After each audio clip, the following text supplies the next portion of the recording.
Chapter: A Mexican Traveled to Venus. Here in Mexico City we know a man who traveled to the planet Venus. We had the high honor of personally visiting and meeting Salvador Villanueva Medina. Salvador is not at all fictional or unbalanced. Salvador has been examined by psychiatrists and they have reached the conclusion that he is a mentally normal, balanced man.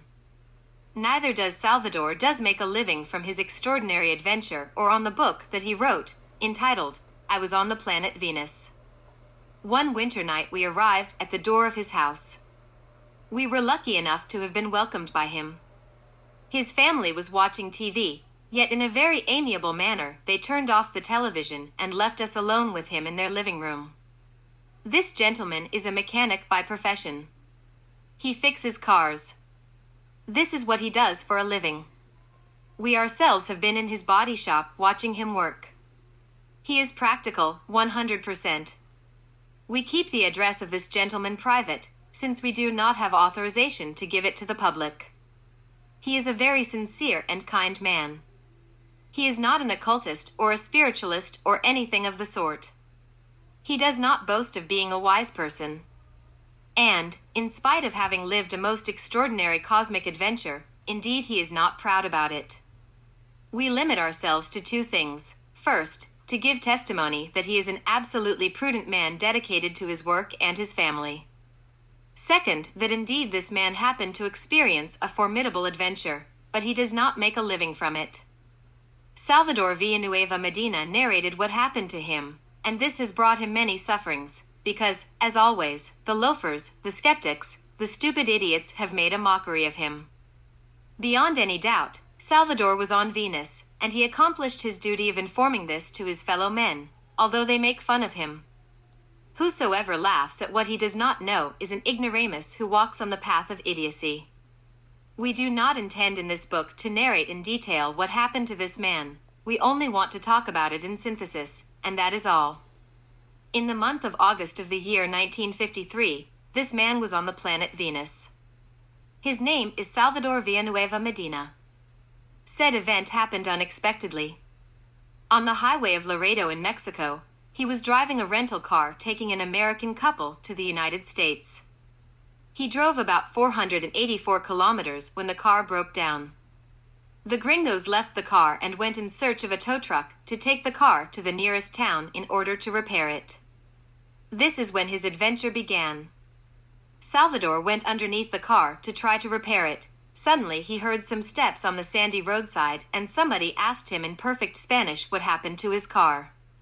Salvador kept silent, and when he came out from underneath the car, he found himself before a strangely dressed man whose stature measured about 1 meter and more or less 20 centimeters, about 3.5 feet.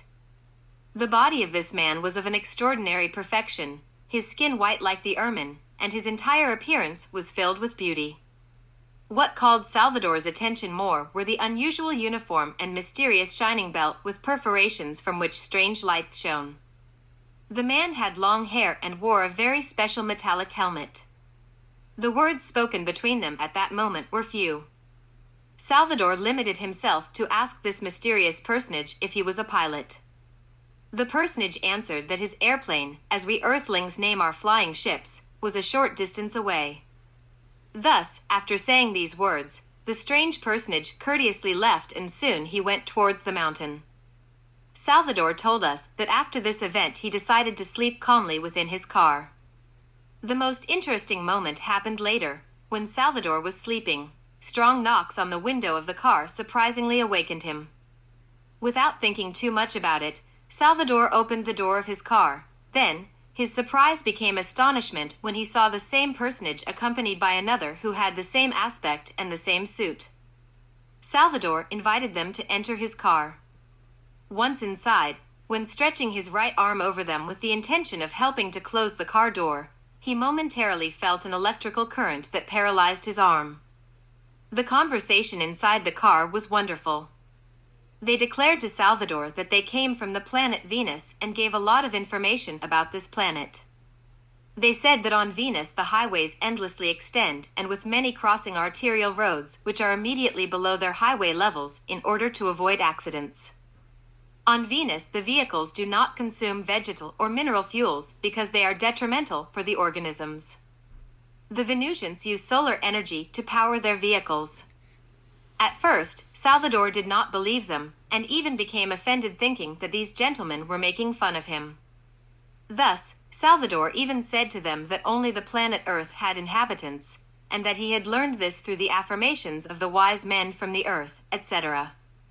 They then asked Salvador the following questions: what makes them to think in such a manner? Perhaps the deficient methods they utilize in order to make their calculations? It is not perhaps too much pretension to think that they are the only beings who populate the universe? These questions were already very unusual for Salvador, and in addition the color of those very white faces, their expressive eyes, their strange voice, their strange helmets, their mysterious belts, etc. made him think very much. To narrate the conversation that Salvador had with those Venusians would be too long. In short, they told him how life was on the planet Venus, how they lived, what they ate, how their cities were, their streets, etc. They also removed from him all doubts by explaining to him that they could turn a detrimental thing into a beneficial thing, and artificially make their climate his atmosphere, etc. So, with those conditions, if Venus were uninhabitable, they could make it inhabitable because their scientific advances allow them to do it. However, it is clear that Venus is perfectly inhabitable. Those Venusians informed Salvador widely about life on Venus. They dissipated his doubts by explaining to him that on Venus, by means of special scientific systems, they created an artificial, benign, and uniform climate, thus turning their world into a delectable dwelling. Dawn was arriving, so in a very amiable manner the Venusians invited Salvador to accompany them to the planet Venus. Thus, Salvador left the car and followed these mysterious men. Certainly, after a while walking among the mountains, Salvador paused before the majestic spaceship. It was a majestic and imposing flattened sphere that leaned upon three supports that formed a triangle. Salvador stated that the construction of the ship was impressive and gave the impression of being a great fort. Salvador entered the ship, the doors were closed, and they left for the planet Venus. Everything that Salvador saw in Venus was extraordinary. The Venusian civilization is formidable. On Venus, civilization has arrived at its peak. There, money is not needed. Each citizen works 2 hours daily, and in exchange one has the right to everything a human being needs for life, namely, transport, food, clothes, vacations, science, etc. Everything belongs to everybody. If one needs a car, one takes it, drives it, and leaves it in its parking lot. If one is hungry, one eats in any hotel and pays nothing for it, because since everybody works, everybody has the right to everything. If one needs to dress, one asks for a suit in a store and does not pay anything for it, because since everybody works, everybody has the right to get dressed, etc. On the planet Venus, cars are powered by solar energy. On their world they have a single sea, but it is 3 times deeper than ours. Their main nourishment is taken from that sea. So, they take from the sea all the necessary elements to build their buildings, make clothes, vehicles, and 60% or more of their food. Their orchards are upon the roofs of their houses and buildings. They said that their ships can either be in the air or in the water, and that in the deep sea are gigantic factories, which are in charge of scientifically selecting and taking advantage of the fish for their nutrition. So, on Venus, fish and fruits constitute their basic food. On Venus there are no governments, nor mother countries, since the entire planet is their mother country and only the wise men direct and advise them. I asked Salvador about religious matters, and the answer was that on Venus religions do not exist, since each citizen behaves on the street as if they were within a temple. Each person on Venus considers that the temple exists within us. The sidewalks of the streets in the cities of Venus are not still, because they are made of metallic bands that are in constant movement, thus saving the effort of the pedestrians. The flow of their streets, that is to say, the center of their avenues, has metallic belts that collect the force of the sun with which their cars are propelled, thus people never walk on the central flows of their street. So, on Venus everything belongs to everybody, and the entire Venusian family is a great family. Children are born in special maternity rooms, and they are educated and raised in collective homes. When a child is born, they stamp a mark on his foot. That mark indicates the child's origin and faculties. Thus, according to this mark, the child is educated in the collective home. When the person reaches maturity, he passes to occupy the place in society that corresponds to him. So, on Venus, children are not wandering on the streets. The government manages them until they reach a suitable age to be classified according to their physical and mental qualities, and assigned to whatever place they are needed. In these conditions, private families do not exist. Everybody in Venus belongs to a single united family. There is no hunger, or war, or social classes. There only reigns wisdom and love. For 5 days he lived on the planet Venus, and returned to the Earth after having verified the reality of all the affirmations made by the Venusians. The Venusian civilization is 1,000,000 times more advanced than ours, proud Earthlings. Salvador narrated what he saw. We limit ourselves to comment about it. On that planet he found 2 French residents, twins and veteran brothers of World War II. They also were transported to Venus, and they begged and cried to the Venusians to not take them back to the Earth. Now they live happily. The Venusians affirmed that some of them are here on our planet Earth, dressed as any citizen in order to study the humanity of our planet.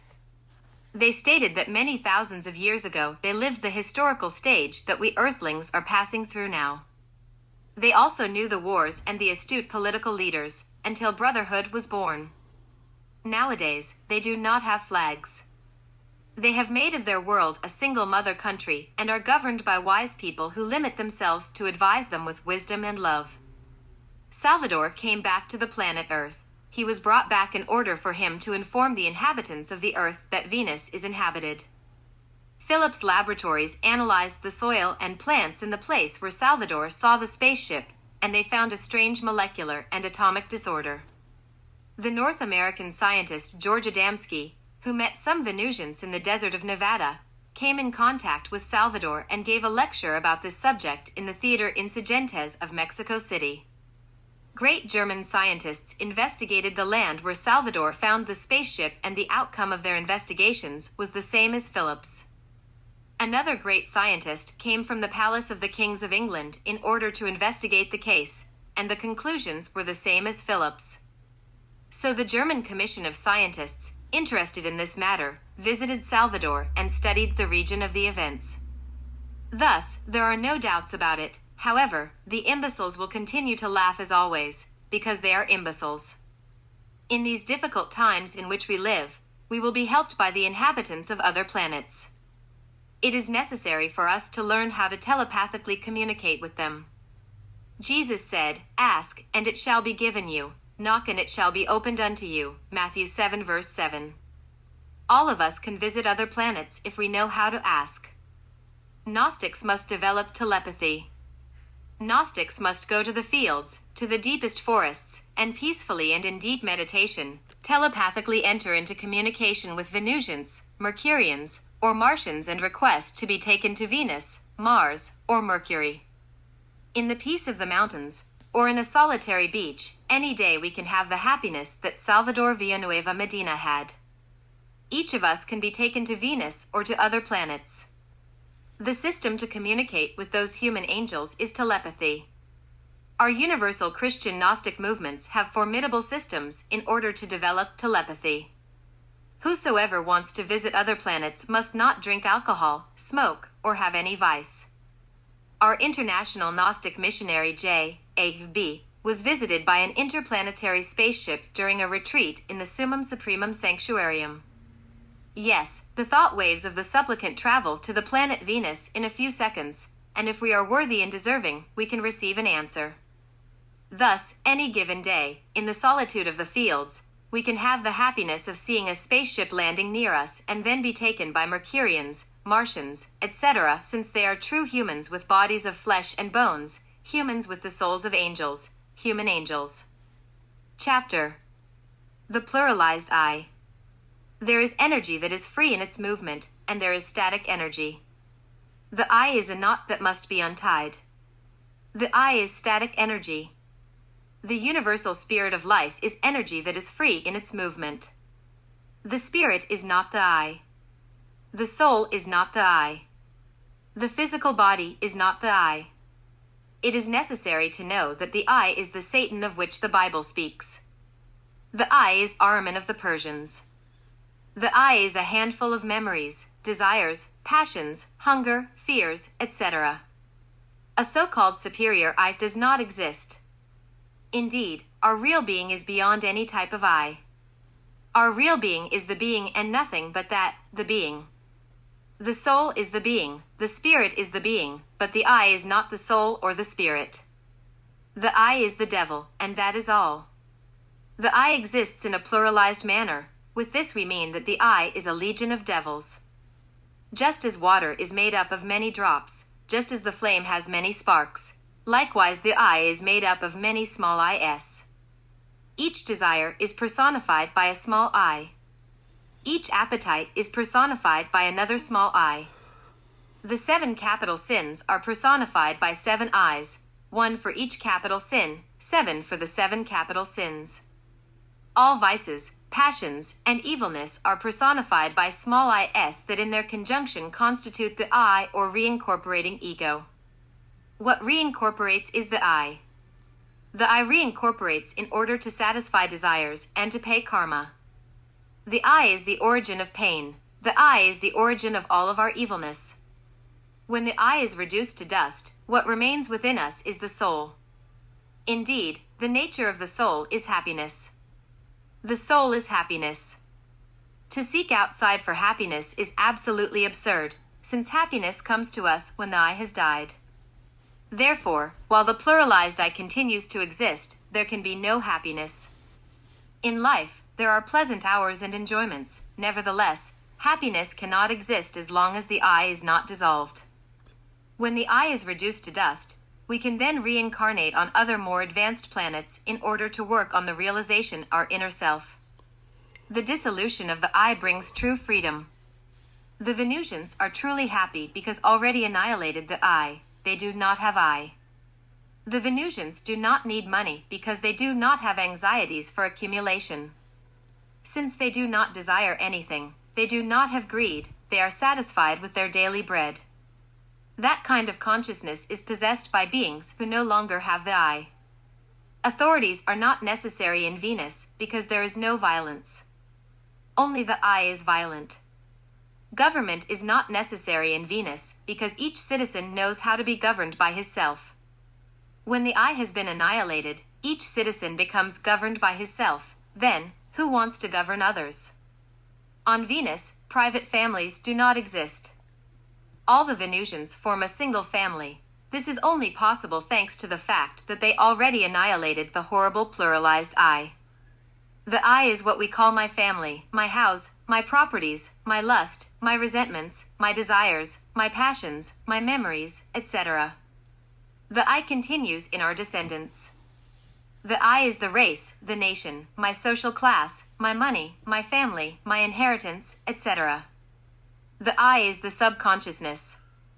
When the I is annihilated, the subconsciousness becomes consciousness. We need to annihilate the I in order to transform the subconsciousness into consciousness. Only by annihilating the I can the subconsciousness become consciousness. When the subconsciousness becomes consciousness, the problem of astral projection has been resolved. When the subconsciousness becomes consciousness, we no longer needed to worry about astral projection, because while the physical body sleeps, we live in an absolutely conscious manner within the internal worlds. At the present time, humanity is 97% subconscious and only 3% conscious. We need to become conscious 100%. The inhabitants of Venus are 100% totally conscious. The humanity of Venus annihilated the I. Indeed, the I can only be annihilated by means of a rigorous creative comprehension. We need to perform a self-dissection of the I with the scalpel of the self-criticism. Instead of criticizing others, we must criticize ourselves. Practical life is a full-length mirror where we can see ourselves as we really are. When the mind is in a state of alert perception while coexisting with the neighbor, We can then easily discover our defects because they spontaneously arise. Our defects emerge in an astounding manner while in relation with the neighbors, with our friends, with our fellow workers, with our spouse, with our children, with our acquaintances, etc. Thus, if we are alert and vigilant as watchmen in the time of war, it is clearly logical that we can see our defects as they really are. Self-discovery exists while coexisting with others, if we are in the state of alert perception. Any discovered defect must be intellectually analyzed. Nonetheless, the intellect is not everything. The intellect is only a fraction of the mind. We need to delve, we need to explore the subconsciousness more deeply in order to discover the inner roots of our defects. Yes, only through very deep meditation can we really explore the subconsciousness. Thus, when we have comprehended a defect completely, the energetic I that personifies it can be disintegrated. Thus, this is how we die from moment to moment. We need mystical death. We need the death of the I. Let us remember that each one of us carries a legion of devils within. Yes, the I is a legion of devils. The body of desires exists within each person, and within the body of desires exists the pluralized I. The pluralized I miserably squanders the essence, that is to say, the raw matter, the substance of the soul. The I squanders the precious psychic essence in atomic explosions of anger, greed, lust, pride, laziness, gluttony, etc. When the I is dead, the essence is accumulated and becomes the soul. We need the death of the I. We need only that which is happiness to live within us, that which we call soul. When the I dies, karma ends, and in fact we become free. The inner contradictions of each person are due to the pluralized I. I.e., I am going to read the newspaper, says an I in the intellectual center. I do not want to read. What I want is to ride a bicycle, says another I in the motion center. I love that woman, I adore her, says an I in the center of emotions. I do not love her. What I want is money, says another I in the mental center. To the devil with these preoccupations, what I want is to eat, says the I of gluttony through the digestion system, and I want to eat a lot, says the I of greed. I swear to be faithful to Gnosis, says the mystical I. To the devil with Gnosis, furiously exclaims the intellectual I. It is better to get money, says the I of greediness. And, I will affiliate myself to another school, better than Gnosis, says the I of curiosity.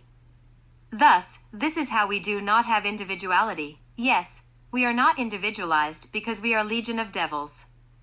Thus, when the I is dissolved, individuality, that is to say, the individual soul, is the only thing that remains within us. The Venusians are true, sacred individuals, because they do not have I. The Venusians are truly perfect human beings. We earthlings are intellectual animals, because we do not have authentic individuality. We have seen too many people swearing fidelity to Gnosis, giving an oath before the altar, and thereafter in time they go to another school and declare themselves enemies of Gnosis. This is because they do not have individuality. The I that in a given moment was enthusiastic about Gnosis is later displaced by another I that detests Gnosis. Present human beings cannot have continuity in their purposes because they do not have individuality. They are legions of devils, and each devil has its own criteria, ideas, opinions, etc., etc. The present human being is a non-realized being. We still do not possess the being, and only the being can grant us true individuality. Chapter: A Jupiterian Visitor. The news that arrives from all over the world assures that the cosmic ships land in different places of the earth. What bothers the intellectual loafers the most is to not be able to capture one of those ships, with crew and everything. We are absolutely sure that the cannibals from Africa and the Amazon also felt very annoyed when they could not manage to capture an explorer. Regarding concrete facts about flying saucers, people want to proceed like cannibals. However, it is clear that the crews of those cosmic ships, who know human savagery very well, are not willing to let themselves be ensnared, since they know very well the fortune that awaits them, that is, the intellectual loafers would make them prisoners, the ships would be seized and used for war, etc. Yes, The crews of those cosmic ships are not willing to serve as guinea pigs, therefore, before letting themselves to be trapped, similar to those explorers from the white race that flew past the tribes of cannibals, they prefer with good reason to disappear within the infinite space. We are stating something that may hurt the intellectual loafers very much, since they love themselves too much, boasting about themselves as super-civilized, even if in their depths they are truly nothing but savages dressed in the modern style. In Brazil, near Parana, a cosmic ship landed before the presence of a famous scientist, whose last name is Craspedon. The captain of that ship invited the mentioned scientist to visit his ship. The mentioned scientist not only came to know the interior of the ship, but also its crew. The captain of the ship said that he came from a satellite, a moon, of the planet Jupiter. He spoke perfect Spanish and promised the mentioned scientist to visit his home in return. When Mr. Craspedon wanted to give his home address to the captain, he replied that it was not necessary. When refusing, the captain said, "We know perfectly well how to find you on the earth." 6 months later, on a Sunday, Mr. Craspedon, withdrawn in the study room of his house, was suddenly interrupted by his wife, who informed him that at the door of his house was a man who wished to speak with him. She said that the man was carrying a Bible between his hands and insisted on giving explanations about it. Mr. Craspedon commanded his wife to dismiss the visitor and to close the door. Moments later, the lady returned and informed her husband that the visitor did not want to go away and insisted on speaking to him. A little sour-faced, the scientist resolved to leave his study and go to the door in order to take care of the visitor. Great was his surprise when he found himself face to face with the captain of the cosmic ship whom he had met 6 months earlier. Mr. Craspedon welcomed the visitor and invited him to come inside the living room of his house. Soon their conversation began. The mentioned scientist wanted to examine the intellectual capacities of the Jupiterian, placing him, so to say, in a very difficult position, by means of complicated questions about the Bible. The visitor demonstrated his possession of a most illuminated intelligence, since he knew even the deepest roots of Greek, Hebrew, and Aramaic. Thus, he knew how to give the sacred scriptures highly scientific, deeply philosophical, extraordinarily artistic, and transcendentally mystical interpretations. After the interview, there were 2 more interviews in different places of the city to which the mentioned scientist attended, accompanied by a professor of physics and mathematics. The teachings that the Jupiterian gave on the subject of astronomy were indeed formidable. All of that knowledge is transcendental. Mr. Craspedon is a serious scientist. He is not a charlatan. Thus, he resolved to condense all of the knowledge that the Jupiterian gave him in a precious book written in Portuguese and entitled Flying Discs. The Jupiterian warned that the atomic explosions are altering the superior layer of the terrestrial atmosphere. This layer is the supreme filter that alters and disarranges the solar rays, transforming them into light and heat. Between 1945 and 1998, there were approximately 2,000 reported nuclear explosions. This number does not include classified military information. The Jupiterian said that if atomic scientists continue with their nuclear blasts, the day will arrive in which the supreme filter would be incapable of disarranging and altering the solar rays into light and heat. Then we would see the sun black as a sackcloth of hair, the moon red as blood, Revelation 6 verse 12, and a ferruginous red color upon the face of the earth. The Jupiterian warned that when the superior layer of the terrestrial atmosphere, that serves as support for the life of the earth, becomes disturbed, great earthquakes would occur and the cities would fall to the ground, like castles made of cards, turned into dust. The Jupiterian gave an alert that the navigators of outer space, who often visit the earth, are already seeing the superior layer of the terrestrial atmosphere with a clearly altered process, and without the brightness and splendor of other times. The Jupiterian said that atomic radiation from thermonuclear war will saturate the water that we drink, the harvests whereupon we maintain ourselves, the clouds that bring us the rains, etc. The Jupiterian warned that atomic radiation will damage the phosphorus in the brain of human beings, and everywhere we will see dantesque scenes in the streets, hospitals full of people, multiplication of cancer and leukemia, millions and millions of dead, hunger, and desperation. Time is passing. Now, the atomic blasts proceed underground, as much in Russia as in the United States. France and China continue making atomic explosions in the atmosphere, and newspapers from the entire world bring news of sudden earthquakes, either in Chile or in El Salvador, now in Iraq, Japan, etc. We are facing concrete facts that are impossible to deny. Envious people will be bothered very much by the narration about the Jupiterian and Mr. Kraspedon. Thus, it would not be very strange to us for them to send against us all their satires based on their stupid skepticism, similar to the satires of those who mocked Pasteur, Galileo, Edison, etc. What really bothers the envious people is to not have the opportunity that Mr. Kraspedon had. We are sure that if the same opportunity were granted unto these envious people, they would abuse it, inevitably capturing or killing the visitors from the infinite cosmos. Nevertheless, cannibals are cannibals, and the inhabitants of other planets know very well how to protect themselves from them, thus disappearing into outer space before the barbarian hordes of Earthlings can capture them. Cosmic Ships by Samael Aun Weor. Part 2. Chapter: Flying Spheres. Extraterrestrial ships are not flying saucers but flying spheres. These metallic spheres mimic planetary rotation. Their rotating motion is from left to right, and when slow, makes them ascend or descend. In the center of the sphere there is something that in shape and function resembles fins or trowels in the form of fan, that absorbs the cosmic ether, which, conducted by a tube, is then burned by means of a ray of light. This is not similar to the spark ignition system that we use. By clairvoyant observation, one sees that it resembles a small wheel similar to emery wheels that we use in order to sharpen steel objects. The ray that burns the ether is produced from this small stone that turns incessantly. This produces the inexhaustible fuel that drives the sphere. The burning of the cosmic ether and its jet expulsion brings about two continuous movements of the ship, one revolving and one propelling. In addition, the jet expulsion has a third use: it serves as a rudder for the ship. With a slight downward movement the sphere begins to ascend. With the upward movement of the tail rudder the sphere inclines downward and descends. Likewise, in order to turn left or right, the jet expulsion allows the sphere to be maneuvered.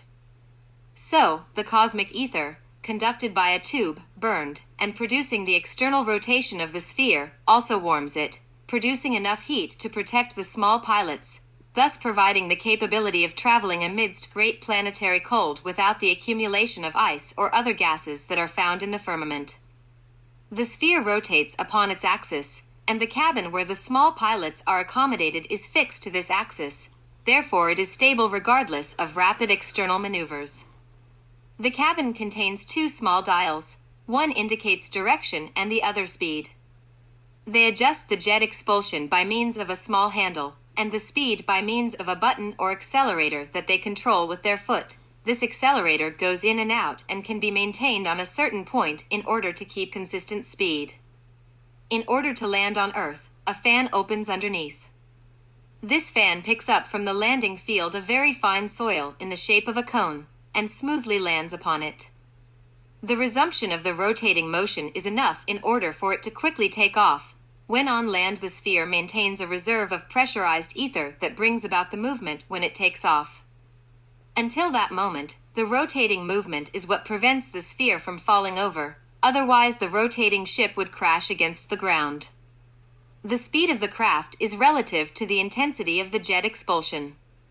Movement from right to left is similar to what is accomplished by helicopters. The sphere can remain fixed at a given point just like helicopters. The most powerful fuel that exists in the universe is the ether. Ether is found everywhere. Therefore, these cosmic ships have discovered the secret of perpetual motion that our wise people have looked for.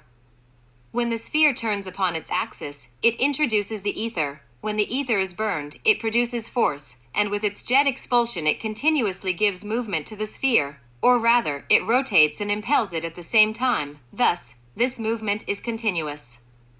This indicates that airplanes propelled by gasoline will soon be obsolete, since gasoline as a fuel is very heavy, dangerous, and occupies much space. All of this will pass and will be in the museums of antiquities.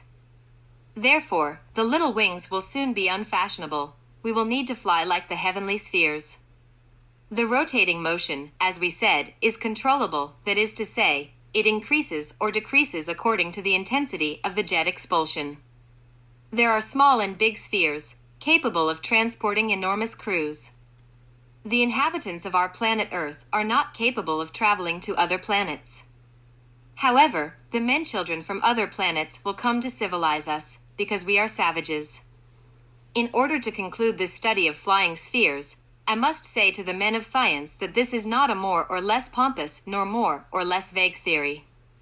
This is a palpitating reality. The 4 collaborators who investigated these ships were inside of them and conversed with the small pilots. Therefore, this study is neither a theory nor a hypothesis, nor is it an opinion. It is simply a reality. The scientists can perform the same experiment if they learn how to project themselves in their astral bodies.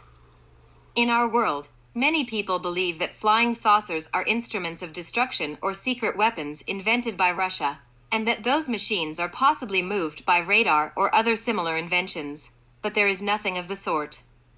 These are not machines of destruction like those invented by Earthlings. These are perfect ships that will bring civilization to us, because we are not civilized, we are anthropophagi with tuxedos. In Russia, there is a wise person who by means of radio waves has managed to communicate with these pilots. This wise person is helped by Aun Weor, the Weor of Russia, who is one of the 7 Weors of the Holy Gnostic Church. Our brother Sir Weor of the United States does not ignore this either. The scientists who want to investigate the flying spheres must study this book minutely. Let them work on the development of their own internal or occult powers, by means of which they will triumphantly and victoriously be able to enter into the amphitheater of cosmic science. When the pilots of those flying spheres settle their dwelling on Earth, they will illuminate us, and then indeed there will be splendors and wisdom on the Earth. They are wise and holy at the same time. They are small in stature and have rosy faces like the aurora. Their mission will be to illuminate the future humanity of Aquarius. The report given by Mr. Lapides, affirming that the flying saucers are a secret weapon of the United States, is not true. These are mere suppositions or news in order to flatter certain readers. Also, the information provided by Mr. Echeverria Marquez, based on an English document of a British official's property wanting to explain the mystery of the flying saucers, is also a simple supposition. All of this information is just trying to claim an invention that is not from our planet, and in order to provide flattering news to thousands of readers. If the flying saucers were secret weapons, why would they fly over cities of little importance, over the fields, and avoid encounters with other airplanes, causing unexpected movements among them, flying calmly and in short, in view of thousands of spectators? Like it or not, the stubborn ones of the 20th century are going to have to be convinced that the flying saucers are ships from other planets and piloted by human beings 1,000,000 times wiser than the jackasses with frock coats, eyeglasses, and glass tumblers of our heartbroken Earth. Chapter: Cosmic Ships. It was around the year 1950 when we spoke for the first time about flying discs, in the Perfect Matrimony. In that year we emphatically affirmed that such flying discs are indeed spaceships maneuvered by inhabitants of other planets. In that year many laughed at our affirmations, yet now many events have provided evidence to support us, since in the United States there is a scientific department solely dedicated to the investigation of these spaceships. The law of accidents also affects those ships, thus, several have clashed or violently exploded in the air. The United States has in their hands fragments of some of those ships. In this book we do not intend to demonstrate the reality of the interplanetary ships, since that reality is already totally demonstrated. Now we only want to extend the information that we gave to humanity in the year 1950 in the first edition of our book, The Perfect Matrimony. The spaceships have their history and their traditions. Indeed, those ships were created by angels, archangels, seraphim, etc., who have their own bodies of flesh and bone. Many cosmic traditions mention Saint Venoma and his cosmic navigation system. Saint Venoma is an angel with a body of flesh and bone. Saint Venoma was born on the planet Sort, where he dedicated himself to investigate the law of falling. Lo and behold, beloved reader, the formulation that Saint Venoma gave to this cosmic law. Everything existing in the world falls to the bottom. The bottom for any part of the universe is its nearest stability. This stability is the place or point upon which all the lines of force arriving from all directions converge. The centers of all suns and of all the planets of our universe are such points of stability. They are the lowest points of those regions of space upon which forces from all directions of that part of the universe definitely tend towards, and where they are concentrated. In these points is also concentrated the equilibrium that enables suns and planets to maintain their position. In this formulation of his, Saint Venoma said further, everything dropped into space, wherever it may be, tends to fall on one sun or another, or on one planet or another, in accordance to the sun or planet belonging to that part of space. Each sun or planet is the stability or bottom for that space. Having verified his deep investigations, Saint Venoma knew how to use that cosmic particularity for the locomotion of spaceships. The spaceships designed by Saint Venoma were based on the principle of the law of falling. The only serious problem was related to planetary atmospheres, since they do not allow objects in space to fall straight. Saint Venoma managed to solve that problem easily, thus constructing wonderful spaceships. We do not intend in this book to thoroughly explain all the mechanisms of those ships because, besides being too complicated, it would be too tiring for the reader. Under the direction of Archangel Adasia, the inspection approved and blessed the works of Saint Venoma. The ships of Saint Venoma were moved by the magnetic force of the planets, and were very fast. Nevertheless, the most serious problem appeared when the ships approached any planet or sun in space, since a great deal of complicated maneuvering was necessary to avoid a catastrophe. Few were the human angels who could drive those ships. It was very difficult to steer the ships of Saint Venoma, thus, everyday great demands were made upon the technicians who had to drive these ships. Nevertheless, the system of Saint Venoma was a technical revolution for its time, and gradually completely displaced all the previous systems. After many years of cosmic activity, the system of Saint Venoma was entirely superseded by the revolutionary system of the Archangel Hariton. This archangel is a true man in the most complete sense of the word, and has a body of flesh and bones like any person. The wonderful experiments of Mr. Hariton began under the supervision of a great wise man known in all the cosmos with the name of Adasia. This wise man is also a gentleman who already acquired the archangel degree. Modern spaceships are based on the works of Archangel Hariton. All the technical functionalism of these ships is performed upon the basis of perpetual motion. However, since this it is not a mechanical text and we are not mechanics either, we abstain from describing the mechanism of these spaceships. Millions of spaceships, as numerous as sands of the sea, travel throughout the infinite outer space. Cargo spaceships are gigantic and carry within their gigantic bellies small spaceships that they use in order to descend to the planets. This is similar to the great cargo boats that carry on board small boats that are used in order to disembark on the shores. Any mature humanity of the cosmos has the absolute right to receive these spaceships. Normally, the elder brothers help the younger ones, thus when a given humanity reaches an age similar to ours, they receive a visit from other planetary humanities. Then the elder brothers initiate the younger ones in cosmic travel, give them some of their spaceships, and teach how to construct them. In the times of Atlantis, spaceships normally landed in the airports of the city of Samlios. At that time, the inhabitants of other planets visited the Atlantean kings and coexisted with them in their palaces. When humanity became morally corrupted, then the elder brother humanities from other planets stopped visiting us. In these times of the bankruptcy of all spiritual values, we are again to be helped by our elder brothers from other planets. Now, we need extra help, because we have failed and are on the brink of a great cataclysm. This terrestrial humanity has reached the maximum of corruption, thus the aid of our elder brethren is urgently needed. Already, several inhabitants of the earth have been taken on a promenade to other planets of the infinite space.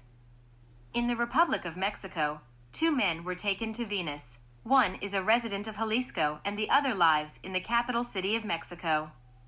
In the next chapter we will talk about the latter. We know that in Brazil is another gentleman who was taken to Mars. There is not the slightest doubt that all of us can visit other planets of outer space. We are on the eve of a great cosmic cataclysm and will be warned before the great catastrophe.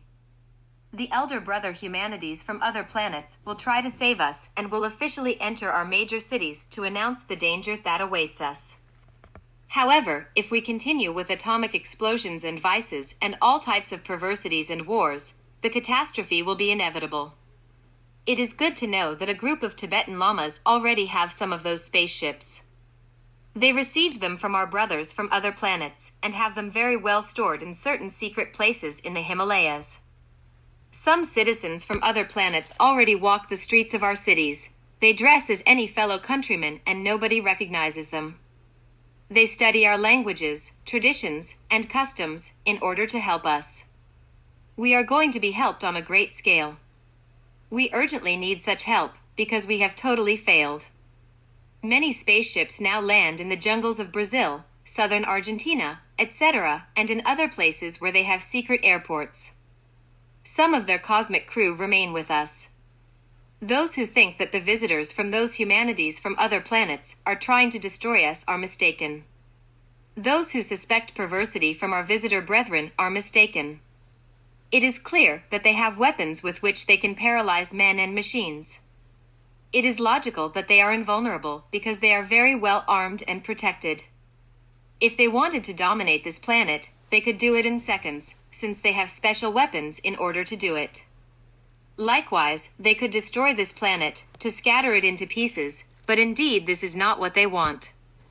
They are not destructive, they respect life. They are not like the perverse earthlings. Our brethren visitors only want to help us. Thus, each and every one of us, inhabitants of the earth, must prepare to receive them. At this moment, inhabitants of Mars, Venus, Mercury, etc., live in all the great cities of the world. They study our languages and customs in order to help us. Spaceships land in isolated places and sometimes they leave some of their crew from other planets, who dress as anyone else walking on the streets of New York, Paris, London, etc. without anybody knowing about them, since they are very similar to us in their physical appearance, even though many of them are much more beautiful and perfect. The fantasies of many authors who imagine that the inhabitants of other planets have different features from the human beings of the earth are absurd. The physical features and forms of the physical body of all humans of the cosmos are always similar. Chapter: The Gnostic Movement, 1964. Earthlings have directed themselves towards the conquest of outer space, and they do not care at all about flying saucers or spiritual matters. If we compare the flying saucers with the space rockets, the rockets are grotesque and ridiculous. Nonetheless, the Russians and the gringos want to conquer the moon, and it is clear that they will land on the moon with them. What is most lamentable of all this is the aggressive instinct of the current terrestrial humanity. Whoever dominates the moon will want to turn it into an armed military platform with atomic potential. They have not landed on the moon, as of 1964, yet. Like the Tyrians and Trojans, enemies in the Aeneid, they are already talking about orbital nuclear missiles in order to destroy defenseless cities. Yes, this is the regrettable state of the current terrestrial humanity. The inventor of the hydrogen bomb still does not know the damage that he caused to humanity. If one of those hydrogen bombs exploded in the superior zones of the atmosphere where there is a deposit of pure hydrogen, then the entire atmosphere of the earth could burn, fulfilling the prophecy uttered by the Apostle Peter in his second epistle that states the following: But the day of the Lord will come as a thief in the night, in the which the heavens shall pass away with a great noise, and the elements shall melt with fervent heat, the earth also and the works that are therein shall be burned up. 2 Peter 3 verse 10. It is clear that before this could happen, before any wacky earthling could conceive the sick idea of making this detrimental experiment with the hydrogen bomb, before it could explode in the superior zones of the atmosphere amidst the pure terrestrial hydrogen, the deposit of living universal hydrogen, we can be sure that they, the navigators of infinite space, would make the planet Earth explode into pieces, so the humanities of other planets of the solar system will not have to undergo the consequences of the explosion of our terrestrial hydrogen. Yes, such a terrestrial catastrophe would frightfully affect the other planets of the solar system. Thus, before this could happen, they, the navigators of the sidereal space, would be forced with deep pain to destroy this planet, making it to fly into pieces, because it is not right that other planetary humanities should suffer the consequences of the madness of the Earthlings. At these moments, the inhabitants of the Earth are full of pride and arrogance. The perverse Earthlings have raised the Tower of Babel with which they think to conquer outer space. Thus the inhabitants of the other planets of the solar system already have orders to defend themselves. Space rockets will inevitably land on the moon. Later on, these Earthlings perversely and arrogantly will launch themselves to Mars. By logical deduction, the encounter with humanities of other planets is totally inevitable. Thus this failed and degenerated root race has no alternative but to transform themselves or perish. The universal Christian Gnostic movements want to forge groups of men and women of goodwill in order to welcome our brothers and sisters from space. Millions of Earthlings, filled with pride, arrogance, and perversity, believe only in their space rockets and their weapons of mass destruction. Those hordes of learned ignoramuses are surrendering themselves to all the vices of the earth, and they laugh at everything that smells of flying saucers. We, the Gnostic people, do not in any way accept the Antichrist of false science, neither we can even slightly think that the infinite space can be conquered without having previously conquered ourselves. It is completely absurd to suppose that the barbarian hordes of Earthlings can conquer other planets and enslave superior planetary humanities. The Gnostic people do not accept the perversity of the intellectual loafers. Thus they have resolved to organize an army for world salvation with men and women of goodwill who are willing to joyfully welcome our brothers and sisters from sidereal space. The universal Gnostic movements will be established everywhere, in different places of the earth, true mystical cenacles conducive to the study of the cosmic laws, in order to prepare people so that they can welcome our brothers and sisters from space. Yes, the Gnostic movements comprehend the necessity of cosmic ships in order to travel throughout the infinite. Nevertheless, we do not believe that the way of perversity, pride, and rockets is the correct way. The infinite cosmos is sacred, and is governed by divine laws that cannot be broken with impunity without receiving the disastrous consequences. We, the Gnostics, are willing to study the laws of eternal space with all humility and at the feet of our brothers and sisters from space. We know that this is the precise way that can allow us to navigate in true cosmic ships through infinite space. Now we need to be prepared, by finishing with all our defects, by dissolving the I that we carry within, that detrimental Mephistopheles. In some places of the earth, very secretly, there are select human groups in contact with the cosmic visitors, from whom they have received a small number of interplanetary ships. In the Himalayas, filled with snow and cold, there is a certain group of lamas who are in contact with our brothers and sisters from space. That group very secretly possesses a certain number of flying saucers with which they travel through the infinite. In other places of the earth, there are similar groups that already possess flying saucers. We are affirming something that cannot even remotely be accepted by the know-it-all, ironic, sarcastic, and vain intellectual loafers. However, what does it matter to science or to us?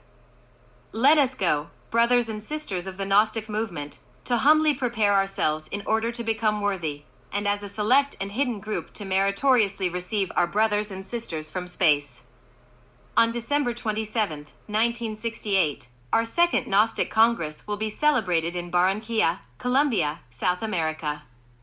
This event will be international, thus all the delegations from all the Gnostic sanctuaries of America must attend. Among other things, this Gnostic Congress must deeply study methods and systems of conducive action to propagate these ideas everywhere, in order to prepare the environment for our brothers and sisters from space. It is necessary, it is urgent, to propagate these teachings and to form true homes for our brothers and sisters from space. We invite the brethren of all religions, schools, and sects to this great international, spiritual, ecumenical Congress, without distinctions of creed, race, society, school, order, sexes, or color. Chapter: The Extraterrestrials' Mission. Friends, I address all of you again in order to converse a little about the cosmic ships that navigate outer space. This very intriguing theme about flying discs has been propagated throughout the Earth. Already, nobody can deny it. Unquestionably, today the one who dares to deny it is heard only because of his stubbornness. The British themselves no longer deny it. In England a short time ago, they officially declared, "The flying saucers exist and are manned by extraterrestrials, who are people who supersede us by many millions of years of civilization." Since we, Earthlings, cannot comprehend them, we prefer not to think about it. We are going to see if we will be capable of making our own ships in order to conquer the infinite. These are the words that the British gave to the world regarding flying saucers. Therefore, those who today deny it are presumed to be stubborn as described, since this has been demonstrated over and over again and with photographs, as much in the north as in the south, in the east as in the west of the world.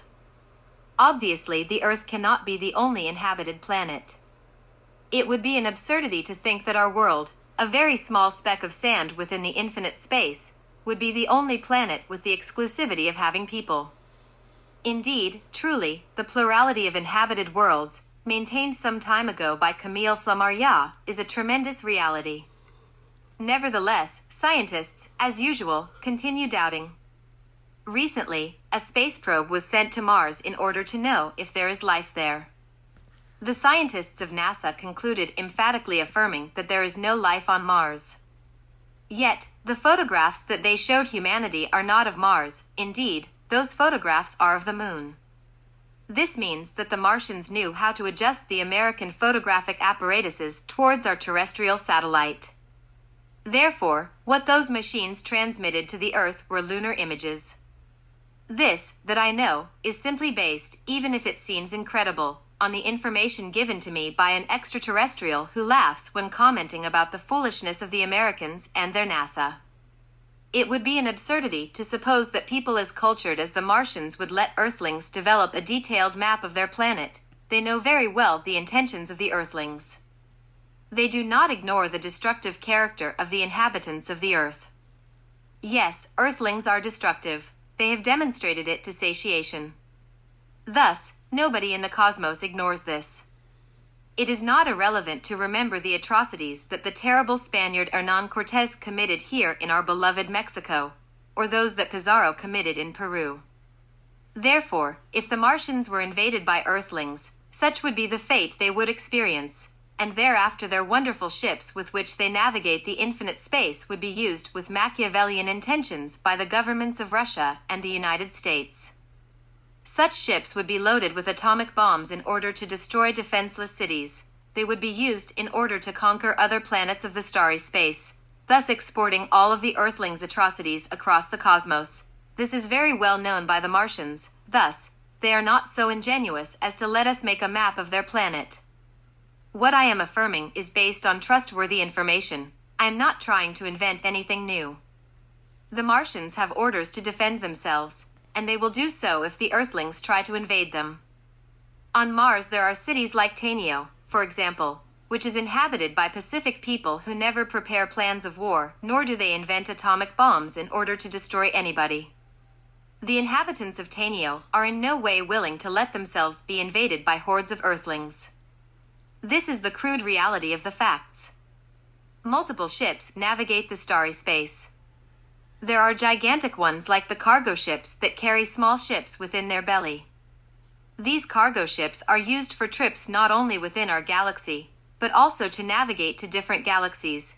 They are properly prepared to travel throughout the unalterable infinite. There also exist tiny ships, and this is something that will surprise you, of about 20 or 30 centimeters.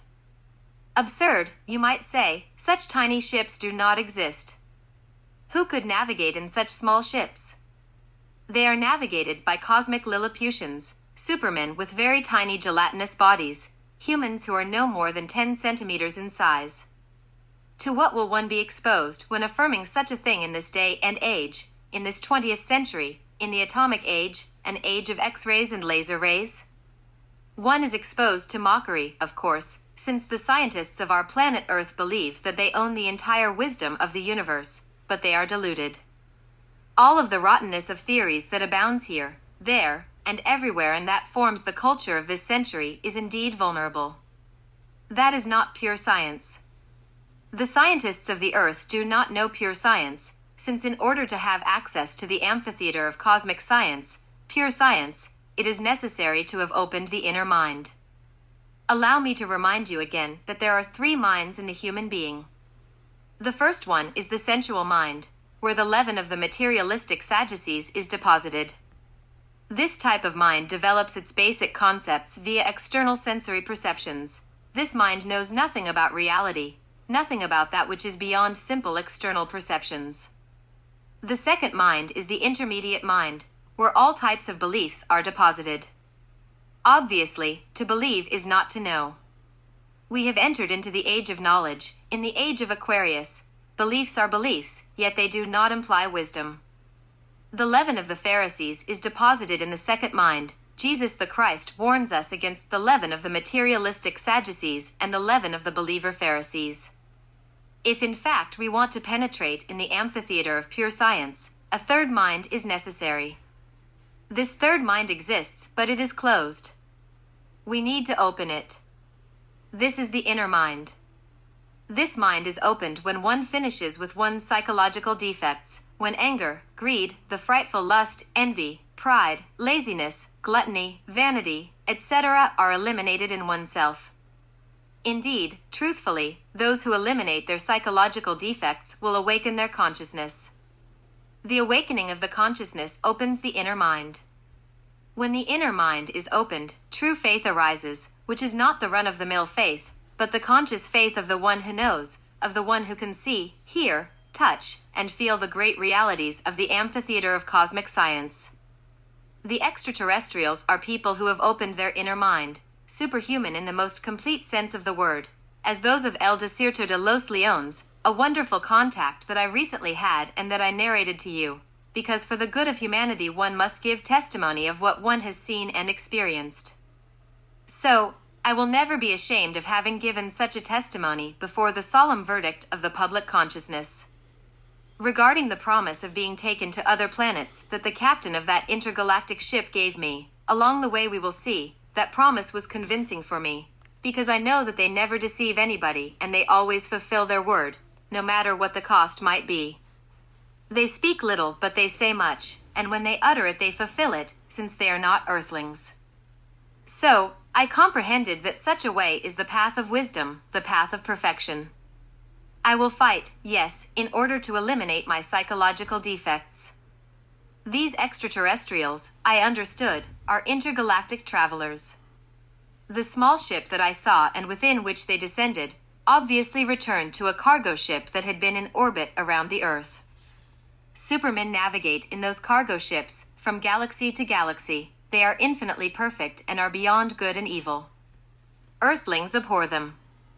A short time ago, when 2 of those ships soared over the United States, jet fighters left in order to destroy them. One of the ships flew away and vanished into space. The other descended, settled smoothly on a tower of electrical energy. Then the blackout of New York took place and not only affected the American nation but also Canada.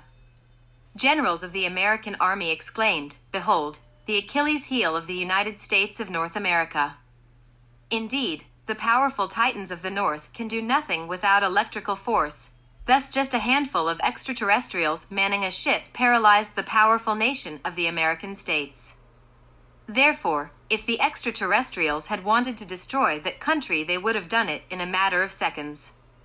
Likewise, if they wanted to make the planet Earth explode asunder into pieces, they would already have done it. But they are not destructive. They love us and come to us in order to help us, yet instead of welcoming them with our open arms like our saviors, like our redeemers, instead we receive them with cannon shots, or we flee desperately, as the cannibals in the mountains flee when they see an airplane. Yes, this is the lamentable state in which we are. The extraterrestrials are cultured people who do not kill anybody, not even a small bird, and earthlings fear them. Many ask, Why don't the extraterrestrials land in cities like New York or Paris and show themselves in public in order to dictate lectures? To such a question I would respond the following. If somebody found himself in a deep jungle surrounded by cannibals, what would he do? Indubitably, he would flee. He would have no other alternative. The extraterrestrials could defend themselves. Who can deny it? Nevertheless, they do not have the desire to destroy anybody. They are not assassins. Earthlings are mistaken when thinking that they come to assassinate people. Such a thought is not true. We do not deny that on some occasions they have taken some people into their ships, then to space, and thereafter they have brought them back, returning them to the place where they took them. Yes, that is true. However, this has an explanation. It so happens that Earthlings are very strange. They have their consciousness asleep. They seem like somnambulists who walk the streets with their tremendous perversity. Indeed, Earthlings are somehow a source of curiosity. Therefore, some are taken in order to be studied in laboratories that exist in space. These laboratories are located within some cosmic ships. So, beings as rare as sleepy, unconscious, and destructive as Earthlings are a cause for curiosity, and for such a reason Earthlings are taken in order to be placed in laboratories for study. That is the crude reality. However, no type of harm is ever inflicted upon them, and they are brought back to the place from where they have been taken. It is clear that there are some exceptions, about which I will speak to you tonight. An unusual but wonderful case happened in Ecuador. One day among many, a man who had studied in some Eastern schools saw a cosmic ship that hovered over the garden of his house. Certain extraterrestrials opened the hatchway of their ship, descended by a staircase, and approached him. They invited him to board the ship, and he accepted. He was a cultured and spiritual man in the most complete sense of the word. He was willing to go, so that when he was invited to take a stroll in space, he accepted.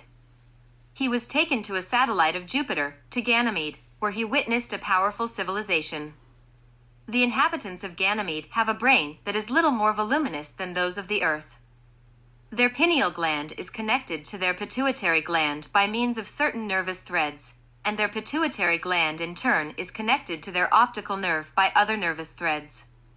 Consequently, the inhabitants of that satellite have a sixth sense with which they can see the fourth dimension and even more, the fifth, sixth, and seventh dimensions of nature and the cosmos. They build their houses underground, they have rich agriculture, and they do not have animals because the atmosphere there is not favorable for the inferior species. Water is removed from certain volcanoes, and with it they satisfy their needs. All the inhabitants work in their factories. There is no money, it is unknown there. Thus, in exchange for work, all the inhabitants have bread, shelter, and refuge. The cosmic ships are the property of all. They lack nothing. No, they do not need that element called money that has inflicted so much damage upon the inhabitants of the earth. Thus this is how the inhabitants of Ganymede are. Since they possess a sixth sense, they have studied medicine in a perfect manner, not only in its physical, chemical, and biological aspects, but also in its psychic and vital aspects. They know interior and exterior anatomy, which unfortunately the scientists of Earth do not know. The hour has arrived to understand that Ganymede is a satellite that rotates around the titan of the heavens called Jupiter. Jupiter has 12 satellites. It is as if it has a new solar system for itself. Often I have personally observed Jupiter through a telescope. I have seen its two belts at the equatorial center of that wonderful world. Those belts with their satellites rotate around that planet. Jupiter is extraordinary, in the most complete sense of the word, a jewel of the heavens. Previously, the inhabitants of Ganymede lived in a world that was called the Yellow Planet. It is good to know that in our solar system a planet once existed on which its people devoted themselves to atomic experiments. They performed multiple experiments. They made bombs that were successively more destructive, and they finally managed to burst that planet asunder into pieces. Some fragments still rotate around our solar system, asteroids, we would say, or loose Earth, and this is known by the astronomers. But before that catastrophe happened to the Yellow Planet, the inhabitants of that world had been facing the philosophical dilemma of to be or not to be. A great avatar or messenger warned them about the catastrophe that waited for them. Most of the people, as always, did not believe, yet others accepted it. Then they were affiliated to the teachings of that wise man. They were sufficiently prepared by him, and finally they were psychologically corrected and ready to investigate Ganymede. Before the catastrophe happened, that wise man took them to Ganymede and they settled there. Well, the friend of whom I am speaking was taken to Ganymede and was some days there. His diseases disappeared, he revitalized himself. He was placed under special scientific treatments. They invited him to live among them, and he accepted on the condition that they allowed him to return to the planet Earth in order to give his goods to his brother. He returned and gave his entire fortune to his brother and his brother's wife. He determined a certain date to say farewell to them, since he was going to make a long trip. On that date, where he was preparing himself to leave, a gorgeous ship landed, which illuminated the center of the garden. "I am leaving," he said to them. His brother and sister-in-law were astonished. "Ah, I had a feeling about this," his brother said. He boarded the ship, and at that moment exclaimed, "I am leaving by my own will, far away from this planet Earth." Thus, the ship took off. Nevertheless, a small camera in the form of television was left for his terrestrial brother on Earth. It was enough to move some buttons, and it worked. The solar energy animates that apparatus. It is enough to concentrate on certain antennas that it has, in order to establish contact with Ganymede. They communicated with the inhabitants of Ganymede and their brother, hoping to be taken away someday. Thus, finally such a longed-for day arrived and they were taken away. The inhabitants of Ganymede have an extraordinary wisdom, and they are willing to help the Earthlings. They know the state in which Earthlings are. They do not ignore that a great catastrophe approaches them, that a giant of the heavens called Hercolubus is traveling at vertiginous speeds through the starry space. When Hercolubus appears and all of you can see it in plain sight, you will then be convinced about what I am stating to you. Then, that planetary mass, which is enormous, will magnetically attract the fire of the interior of the Earth, which will bring forth volcanoes everywhere, and terrible tsunamis and great earthquakes will be originated. The entire crust of the Earth will be destroyed, burned, and incinerated, and a revolution of the axis of the world will be produced at the height of the approach of Hercolubus. The poles will become equator, and the equator will become poles. Then, the waters of the oceans will sink these continents. This is how this perverse humanity will end, a humanity that gave themselves to all the vices, that degenerated with homosexuality and lesbianism, a destructive humanity, where each country rose against the other, where each human being raised his hand against his brother. This is how this humanity will soon end. There will be survivors, yes, there will be. This is very well known by the inhabitants of Ganymede. They will continue, little by little, taking the more select people to their world. There, they will cross them with people who live on their planet, and from such crossings a very special type of humanity will be born that will be returned to Earth. Wonders will be made with that type of humanity, because they will develop the faculties that the inhabitants of Ganymede possess. A lovely opportunity will be given to some survivors who will remain on our planet Earth on an island of the Pacific, and there the sixth great root race will be born. I say sixth because there have been 5 root races on the face of the Earth, and all of them have ended with great cataclysms. Let us remember the Atlanteans. They perished within the waters of that great universal deluge produced by the revolution of the axis of the Earth, where the seas swallowed Atlantis with its millions of inhabitants. That was, I repeat, the universal flood. Thus, this is how the 4th great root race perished. We are the 5th root race. It is obvious that the people of this root race will perish by strong earthquakes and great tsunamis. This is why it is written in the Aztec calendar, the children of the 5th sun will perish by the fire and earthquakes. Friends, at this moment in which we talk about very interesting aspects related with the extraterrestrials, another case comes to my memory about a man named Mr. Salvador Villanueva Medina, who went to Venus. I know him, he is my personal friend. This friend of mine was driving a car towards the United States of North America. The car was damaged. He went underneath the car in order to discover what happened to it. Then he heard steps on the sand. When coming out from beneath the car, he saw two men of average stature. They invited him to follow them. He did, and when arriving at a place where a cosmic ship was standing, the two enigmatic personages invited him to come inside the ship. Thus, once inside the ship, the hatchway closed and soon they departed to the planet Venus. He was there for 5 days. He saw that powerful civilization, and thereafter they brought him back to the planet Earth. In the Republic of Ecuador, another unusual case happened. An incredulous, skeptical, and materialistic man was seated at the end of his garden. A ship landed a short distance away. They invited him to board the ship, and he was taken to the planet Jupiter. There he remained for several days. He witnessed an extraordinary civilization. They invited him to stay, yet he said to them, "I must return to speak with the Earthlings, and give testimony about what I have seen and heard here." He returned to Ecuador, and since then, that man dedicated himself to study gnosis. The extraterrestrials exist and will always exist.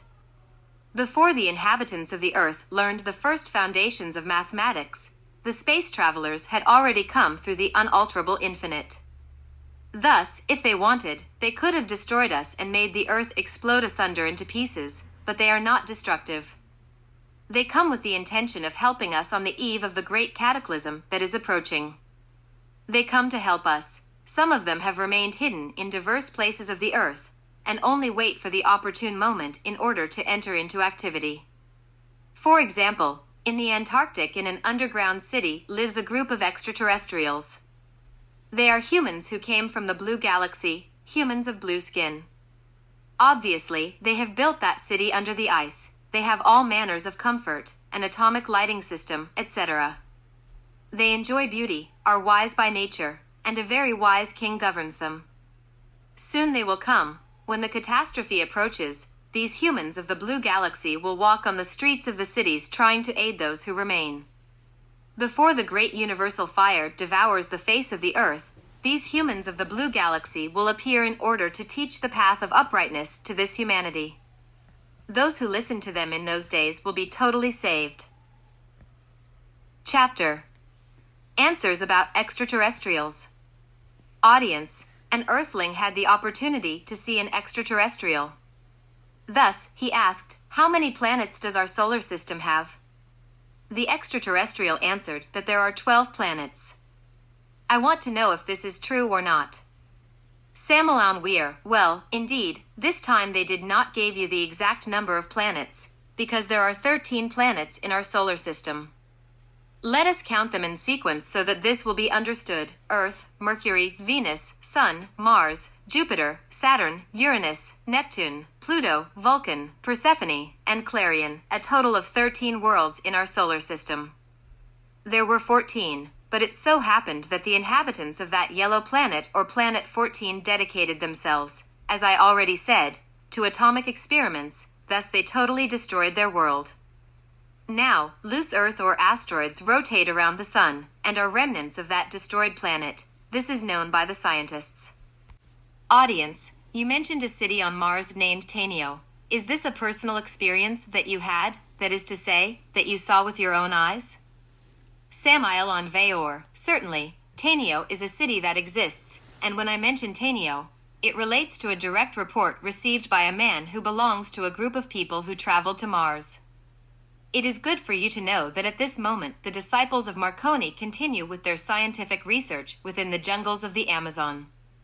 They were performing their experiments when a group of planetary ships came from Mars and visited their installations in the Amazon. Ever since, they have been in contact with the inhabitants of Mars. They do not have contact with modern civilization anymore. Indubitably, they learned from the Martians how to utilize solar energy. The last exploration that they did was to the city of Tainio. Since I have been in contact with the scientist who went to Mars and who visited Tainio, I do not have any inconvenience to declare it here before the audience, in order for you all to know that in detail. Likewise, I know one of the scientists of the Amazon, who nowadays is on Mars and is married with a Martian woman. The inhabitants of Mars want friendly relations with Earthlings. They want a Mars-Earth alliance, which would be beneficial. But they are waiting for the big wave of destruction of the inhabitants of the earth to pass by, because I repeat, at these moments the earthlings are very dangerous. Human beings from Mars know that after the catastrophe, they will be able to establish the Mars-Earth alliance with the new race. Mars is our neighboring planet and has a great civilization that want good relations with the earthlings. Mr. Tage, an inhabitant of Mars who always descends in the jungles of the Amazon, has become a paladin of that great alliance. I am sure that it will be realized. But first of all, it is necessary to select the inhabitants of the planet Earth. Audience, why are the blue men waiting for the catastrophe to happen? Why are they waiting, and do not begin once and for all to help people? Why are they going to do it in an absurd manner? I think that if they are going to mix themselves with the people and take them one by one, and since they have much power, why do not they do it in an intelligent manner? But only helping 1, 2, or 3 people who find in their way, seeing that they can help more. What are they waiting for? Samael Aun Weor. The question is quite interesting. Obviously it is the best question that has come today from this great audience. The one who asked reflects much intelligence and great courage.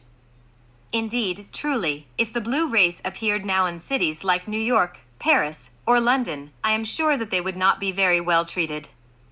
What fate would await the extraterrestrials if they became visible and tangible in the great capitals of the world? What would become of their ships? Are you sure that the multitudes would respect their ships? Are you sure that the multitudes would respect the lives of the inhabitants of other planets? Until now, the facts have demonstrated the opposite. When 2 ships flew through the skies of the United States of North America, they wanted indeed what the gentleman has mentioned, contact with humanity. But the North American government prepared to welcome them with bullets, machine guns, and missiles. Yes, that is the type of reception that we give to the humanities of other worlds. If Earthlings could capture the extraterrestrials alive, they would take them to the laboratories in order to study them and to know of what are they made of, if they are made of paste or starch. And if their ships could be captured, they would be loaded with atomic weapons in order to destroy defenseless cities, and to dominate other planetary humanities by force. Indeed, we are not meek sheep. I have known people who say, well, why are those inhabitants of other worlds, those extraterrestrials, flying around? It would be good if we shoot them down first, and clear our doubts once and for all. The extraterrestrials know very well the fate that awaits them, that is, the Earthlings would assassinate them. Many prophets have been sent to the Earth, and Earthlings have assassinated them. Many avatars were sent in the old times, and some of them were poisoned, others stabbed, others sent to exile, others were hanged. Earthlings poisoned Buddha himself.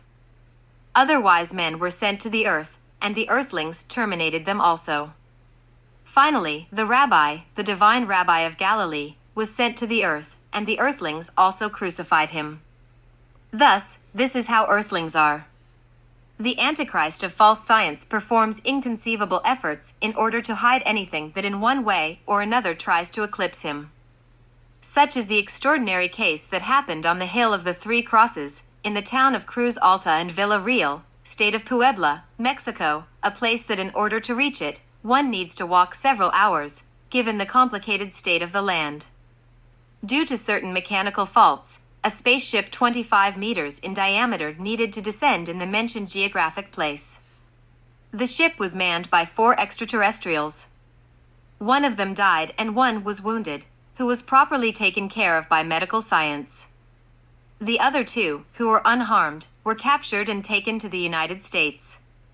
It is not irrelevant to emphatically affirm that the precious ship was taken to the United States with shameful goals and intentions. For several days, the Army mounted a ring of security around the ship. The 2 crew members who were unharmed were seen by the people. They had an average stature of 2.5 meters, 8.2 feet. Their suits were of an immaculate whiteness and their silence absolute, since they did not talk with any person who approached them. We are talking about concrete, clear, and definitive facts. Obviously, the antichristic forces fight to gag the people. They do not want people to know the truth. They mortally hate anything that in one or any other way demonstrates the falsity of materialistic science. I declare that at these moments we do not know the fate that the two survivors had in the hands of the Earthlings. Likewise, we do not know more about the fate of the wounded one, and we are unaware if the corpse of the one who died was buried or taken to a special laboratory. With this unfortunate accident, it has been demonstrated again to satiation the true existence of the cosmic ships, a theme that your friend, the author of these writings, initiated in the year 1950, and that since then was rejected by the learned ignoramuses of all times. I have the high honor of being the first person to speak about the extraterrestrials and their ships. Today, with this unusual and tragic event, everything that I have said from the year 1950 is properly verified. I do not care about the retaliation that may be unleashed against my persona, because what is of interest to me is to present the truth to the world no matter what the cost might be. Chapter: Open Letter to World Leaders About Space Travel, 1965. Eminencies, President of the United States of America, and Prime Minister of the Soviet Union. Please excuse us for not mentioning your full names. We do not know in what year this letter will arrive to your hands, and as it is clearly logical, times change and we do not know who at that date will occupy the top position of your respective countries. The intention of this open letter is to inform you that the conquest of space has already been reached in Latin America. It is clearly natural that you will smile with skepticism before such impudent information, or possibly you will consider it as insolent. We just want to fulfill our duty, thus we advise you not to spend more money on space rockets. Such money must be utilized better. Space rockets are good for nothing, since they are a true failure. At this moment, in a secret place of South America within the deep heart of the jungle, there is a scientific society of 98 eminent scientists from different European countries. This society follows the footsteps of the great wise scientist Guillermo Marconi, who with great mastery learned how to use the powerful solar energy. At this moment, under the guidance of Martian wise men, this society is building wonderful interplanetary ships with which they have not only thoroughly studied all of your territories, but moreover they have managed to travel to the Moon and Mars. It is not irrelevant to clarify unto you that said scientific society has enough money in order to continue its works, thanks to the economic support of the Martians. I clarify, it would not be strange to us if you indignantly discard this letter, since your pride and skepticism are very well known on the planet Earth. Nevertheless, within a few years you will have concrete proof of our affirmations. Listen, the liquid fuel that you use for your space rockets is ineffective for interplanetary navigation. The spaceships designed by the Martians and built by the wise people of the mentioned scientific society, under the direction of Martian wise men, are propelled by solar energy. The scientists of this society are eminently religious people. There is even a priest among them. It does not matter which religion. We are absolutely convinced that the conquest of outer space is absolutely impossible if we exclude religiousness. All of the inhabitants of the cosmos are profoundly religious. All of them know very well that the divine is latently and immanently found in every atom of the infinite. The mentioned scientific society has constructed a great underground laboratory in the heart of the jungle. This laboratory has all that is necessary for the investigation. The contact with Martians was achieved December 16th of the year 1955 at 5 o'clock in the afternoon. At that hour, 5 Martian space machines flew over the jungle and 1 landed. 4 Martian people descended, the Martian head of the expedition among them. Since then, contact has been established, and the Martian spaceships continue to land in that region. The 98 scientists who reside within that deep jungle of South America coexist with the Martians and are learning the science of interplanetary navigation from them. The mentioned scientists have received from the hands of the Martian captain, His Eminence Mr. Tage, a gold sheet with the following inscription: Loga, Mars, universal brother of the immense outer space, pays homage and friendship to Dog, the Earth, with a strong longing to unite all beings, who live in one single spirit. In the infinite spirit. For glory and peace eternal. We congratulate the Martian captain Mr. Tage for his 4-word speech.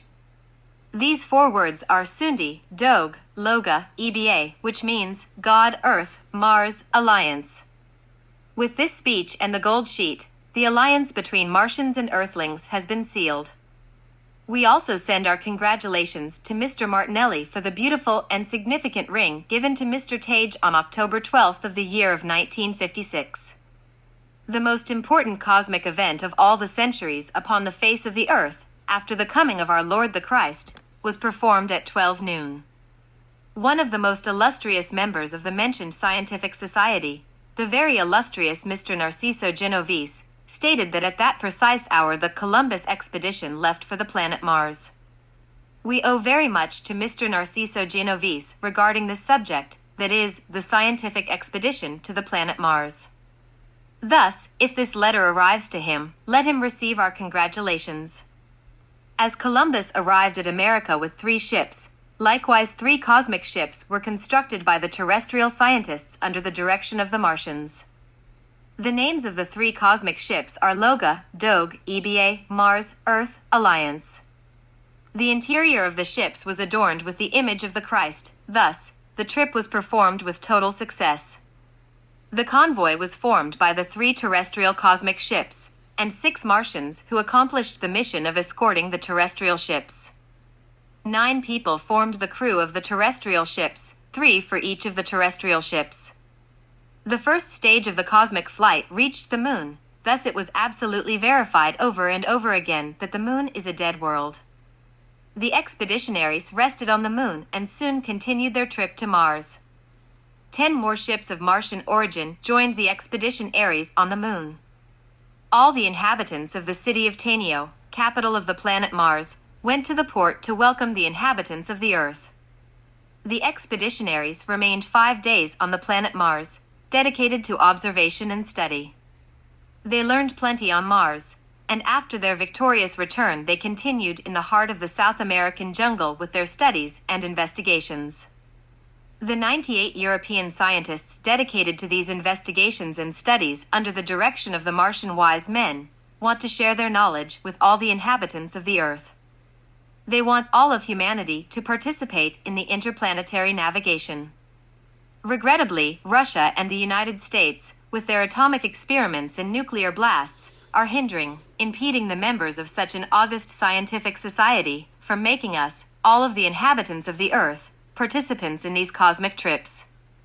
The 2 great world wars that filled the world with pain, and now the Cold War with all its possibilities of becoming hot, filling the world again with blood and destruction, are the main factors that impede the cultural exchange with the Martians and cosmic trips. Space rockets are no longer necessary. The contact with the Martians is already established. Now what is necessary in order to participate in the cosmic trips is the dissolution of the I. As long as the I continues to exist, there will be no peace, and while there is no peace, interplanetary trips are impossible.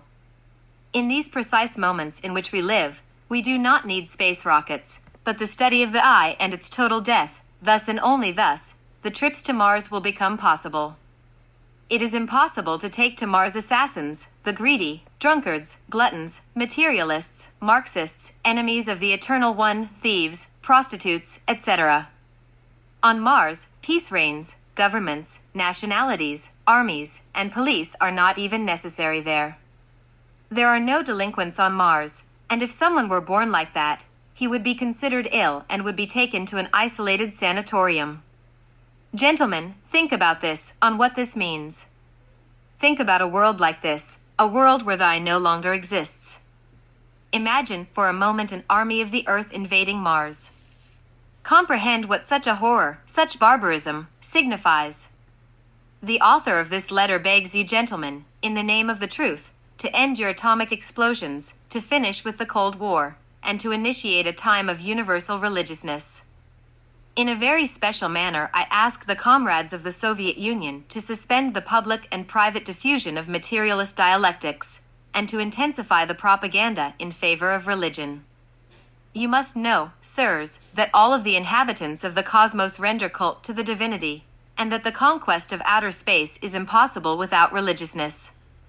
Please, gentlemen, I beg you in the name of the inhabitants of the earth, do not harm us any more with your wars, hatred of divinity, nuclear blasts, etc. Signed in Mexico, April 29th, after the third year of Aquarius, 1965, by the president and founder of the Gnostic movement, Samael Aun Weor.